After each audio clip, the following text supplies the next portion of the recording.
টাকার গন্ধে আসছে খবর, বাংলাদেশে লুট হওয়া বিপুল আগ্নেয়াস্ত্র ভারতে পাচার। সঠিক খবর দিলেই মিলছে পুরস্কার। খোঁচরদের কাছে এটাই পাত্তি, অর্থাৎ টাকা। এই টাকার গন্ধে খবর পৌঁছে যাচ্ছে বাংলাদেশ পুলিশের কাছে।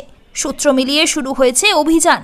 টার্গেট গত এক সপ্তাহ ধরে নাশকতা ছড়ানো অপরাধী, উগ্র ইসলামী গোষ্ঠীর সদস্য ও পলাতক জঙ্গিরা, যারা রক্তাক্ত পরিস্থিতিতে জেল ভেঙে পালানোর সময় বিপুল আগ্নেয়াস্ত্র লুট করে নিয়ে গেছে। লুণ্ঠিত অস্ত্র, গুলি, কার্তুজের খোঁজ পেতে মরিয়া বাংলাদেশ সরকার। সরকারি চাকরিতে সংরক্ষণ বা কোটা ব্যবস্থা সংস্কারের দাবিতে পড়ুয়াদের আন্দোলন থেকে গণবিক্ষোভ ছড়ায় বাংলাদেশে। প্রধানমন্ত্রী শেখ হাসিনার দাবি, হামলায় জড়িত জামাত ইসলামী ও বিএনপির সমর্থকরা। রক্তাক্ত পরিস্থিতি তৈরি হয়েছিল। বিবিসি জানিয়েছে, বিক্ষোভকারীরা হামলা করেছিল ঢাকা বিভাগের অন্তর্গত নরসিংদী জেলা সংশোধনাগারে।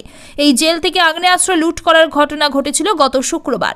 বিক্ষোভকারীদের কাছে জেল কর্তৃপক্ষ আত্মসমর্পণ করে। জেল ভেঙে 800 আসামি পালায়। পলাতকদের তালিকায় আছে আনসার আল ইসলাম, জেএমবি জঙ্গিরা। জেল থেকে বিরাট সংখ্যায় বিএনপি সমর্থকরাও পালায়। তবে পলাতক জঙ্গিদের হাতে থাকা সব সরকারি আগ্নেয়াস্ত্রের হদিশ মেলেনি। বাংলাদেশ পুলিশের কিছু কর্মকর্তার আশঙ্কা, জঙ্গিরা সীমান্তবর্তী অঞ্চলে তাদের হ্যান্ডলারদের সঙ্গে যোগাযোগ করে বিপুল অস্ত্র গোপনে রেখেছে। কিছু আগ্নেয়াস্ত্র সীমান্তের ওপারে পাঠানো হবে বলেই তারা মনে করছেন। সীমান্তবর্তী ভারতের অসম, পশ্চিমবঙ্গ, ত্রিপুরা, মিজোরাম ও মেঘালয়ে থাকা বিভিন্ন সশস্ত্র বিচ্ছিন্নতাবাদী ও জঙ্গি গোষ্ঠীর সঙ্গে বাংলাদেশি জঙ্গি সংগঠনগুলোর নিবিড় সংযোগ। বিবিসি জানাচ্ছে, গত শুক্রবার বিকেল থেকে রাত 10টা পর্যন্ত এই জেলের ভিতরে তাণ্ডব চলেছিল। নরসিংদী জেল সুপার মোহাম্মদ আবুল কালাম আজাদ বলেছেন, অবস্থা ভয়াবহ ছিল। তারা যা পাচ্ছিল তাই ভাঙচুর করছিল। আমরাই বন্দী হয়ে পড়েছিলাম।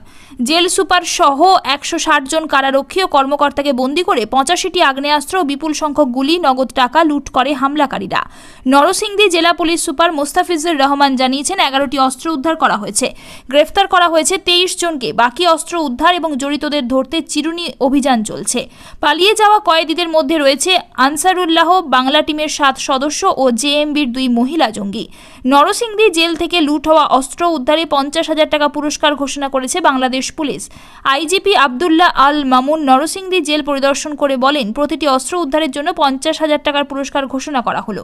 তিনি জানান, জঙ্গি ও অপরাধীরা যাতে ছাড়া পায় সেজন্য একটি মহল পরিকল্পিত নৃশংসতা চালিয়েছে। তারা কেউ রেহাই পাবে না।